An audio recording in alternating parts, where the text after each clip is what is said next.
ಆಂಧ್ರಪ್ರದೇಶದ ಶ್ರೀಕಾಕುಳಂ ಜಿಲ್ಲೆಯ ಕಾಶಿಬುಗ್ಗ ವೆಂಕಟೇಶ್ವರ ದೇಗುಲದಲ್ಲಿ ಕಾಲ್ತುಳಿತದಿಂದ 9 ಯಾತ್ರಾರ್ಥಿಗಳು ಸಾವನ್ನಪ್ಪಿದ್ದಾರೆ.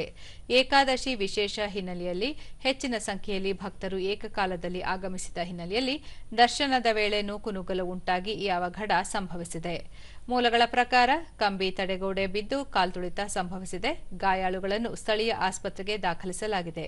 ಘಟನೆ ಕುರಿತು ರಾಷ್ಟ್ರಪತಿ ದ್ರೌಪದಿ ಮುರ್ಮು, ಉಪರಾಷ್ಟ್ರಪತಿ ಸಿಪಿ ರಾಧಾಕೃಷ್ಣನ್, ಪ್ರಧಾನಿ ನರೇಂದ್ರ ಮೋದಿ ಮತ್ತು ಆಂಧ್ರಪ್ರದೇಶ ಮುಖ್ಯಮಂತ್ರಿ ಚಂದ್ರಬಾಬು ನಾಯ್ಡು ಆಘಾತ ವ್ಯಕ್ತಪಡಿಸಿ ಮೃತರ ಕುಟುಂಬಗಳಿಗೆ ಸಂತಾಪ ಸೂಚಿಸಿ ಗಾಯಾಳುಗಳು ಶೀಘ್ರ ಗುಣಮುಖರಾಗಲೆಂದು ಪ್ರಾರ್ಥಿಸಿದ್ದಾರೆ.